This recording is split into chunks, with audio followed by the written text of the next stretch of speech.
Poytaxtimizda o'tkazilgan Kadastr agentligining Markaziy Osiyoda yer munosabatlari va yer siyosati tarix nigohida Temuriylar davridan shu kungacha mavzusida xalqaro ilmiy amaliy konferensiyasida yer munosabatlari va yer siyosatining tarixiy rivojlanishini chuqur o'rganish, zamonaviy yondashuvlar va innovatsion texnologiyalarni muhokama qilish, shuningdek mintaqaviy hamkorlikni mustahkamlashga qaratildi.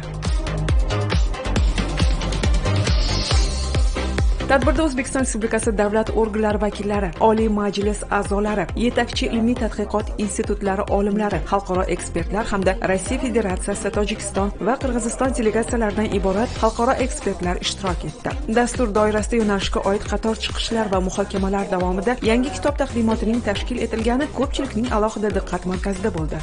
Izlanishlar natijasi ushbu adabiyot ko'rinishida. Mazkur qisqa videorolik kitobda mujassamlashgan manbalar asosida tayyorlangan 100dan bir ma'lumotdir. Agar yer aniq o'lchanmasa, uning taqsimoti ham, soliqqa tortilishi ham adolatli bo'lmaydi. Natijada esa jamiyatda ishonchsizlik va norozilik paydo bo'ladi. Shu sababli yerni o'lchash ishlarida alohida ahamiyat kasb etgan va bu vazifa maxsus tayyorgarlikka ega bo'lgan mutaxassislar, musohiblar zimmasiga yuklatilgan. Musohiblar faqat o'lchovchi emas edi, balki ular yerni har tomonlama tahlil qiluvchi mutaxassislar ham hisoblangan. Eng muhim vosita o'zgarmagan. Bu inson vijdoni.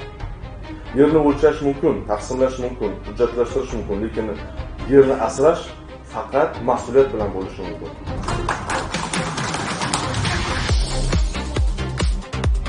Yer munosabatlari va yer siyosati Temuriylar davridan hozirgi kungacha nomli mazkur ilmiy nashr konferensiyaning umumiy mavzusini jamlagan desak mubolag'a bo'lmaydi. Zero unda Temuriylar davrida yer egaligi tizimi va uning tarixiy ahamiyati, Markaziy Osiyoda yer siyosatining evolyutsiyasi va zamonaviy kadastr tizimining rivojlanishigacha bo'lgan davr qamrab olingan.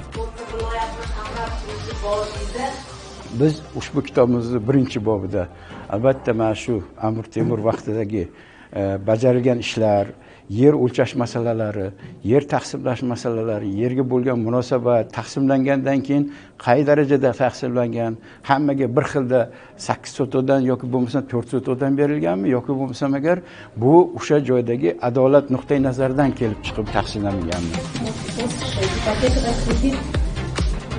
Mazkur risola hozirgi zamon kadastrining yanada rivojlanishida turtki bo'lib, kelajak uchun katta tajriba bayoni bo'lishi shubhasiz.